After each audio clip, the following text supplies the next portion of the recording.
سلام علیکم. اجازه ده څو پوښتنې وکړم. غواړم د افغانستان د اسلامي امارت په اړه باندې تازه کابل ته راغلی یو څو پوښتنې وکړم. له پخواني حکومت سره توپیر څه دی؟ تاسې اندېښنې څه دي؟ د ښځو په اړه باندې تاسې څه ویل غواړئ؟ له اسلامي امارت څه غواړئ؟ تاسې ته څه وکړي؟ افغانستان ته څه وکړي؟ خلکو سره څنګه ووسي؟ بسم الله الرحمن الرحیم. السلام علیکم. زه غواړم چې خپل دا نظر په انګلیسي ژبه کې شریک کړم ترڅو نړیوالو ته زما پیغام ورسیږي. Being an Afghan citizen and Afghan woman, my message to the UN and European Union and IMF. Women in Afghanistan is fully optimistic for the bright future of Afghanistan in government of Taliban, and we request to support the Taliban government in Afghanistan as Afghan Taliban is assuring the human rights and women rights in Afghanistan. So we are optimistic for the prosperous and peaceful Afghanistan in Taliban government. And world should sustain its political, diplomatical and economical support to Taliban government. And we request to the United Nations, European Union and all international communities not leave Afghanistan as we are facing economical crisis. So women in Afghanistan is requesting to the Afghan citizen they should not afraid from Taliban government, and they must have to continue their daily routine works. Schools, universities and institutions and other organizations needs to be reopened like previous government. And Afghan Taliban is also assuring the safety of every Afghan citizen. So we do not supposed to leave our country if need to us and afraid from Taliban government. We need to play positive and vital role for our country, and inshallah I am sure in this government Afghanistan will be count in a developed country in the under of Taliban government. And also my message for public, please do not share any false and fake propaganda against Taliban. Women in Afghanistan are living in peace, and inshallah I'm sure we will get the same Islamic rights for the women in Afghanistan like other Islamic countries are having.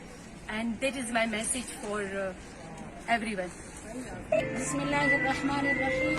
إياك نعبد وإياك نستعين. لطولنا أول بأفغانستان مظلوم يستاد مثبت تحول مباركي وایم. اسلامي نظام راتګ د ټولو مسلمانانو لپاره د یو خوښۍ زیری دی چې په اسلامي نظام کې د ټولو افغانانو عزتونه خوندي. خو داسې نشم ویلی چې تېرو په شلو کلونو کې چې کوم څه موږ لاسته راوړي دي هغه یعنې هېڅ ډېر هغه څه دي چې موږ په هغې باندې سترګې نشو پټولی، لکه د افغانستان اردو جوړېدل، د افغانستان ادارات منظم کېدل، له نړیوالو سره اړیکې، سفارتي اړیکې، ډیپلوماټیک اړیکې له ټولې نړۍ سره د ټولې نړۍ توجه افغانستان ته راګرځول زما په نظر دا کومه ساده خبره نه ده. خو سره له دې هم ستونزې د هر نظام برخه دي.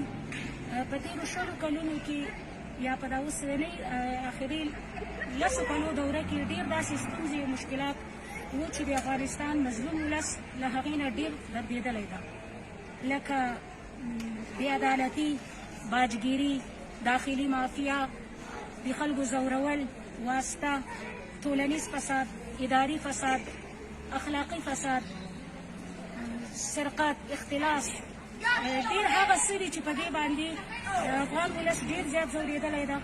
نو د اسلامي نظام له راتګ سره موږ په دې خبره د خوشحالۍ یو امید لرو چې راتلونکي کې به په اسلامي نظام په حاکم کېدو سره به انشاءالله دا ستونزې ټولې حل شي.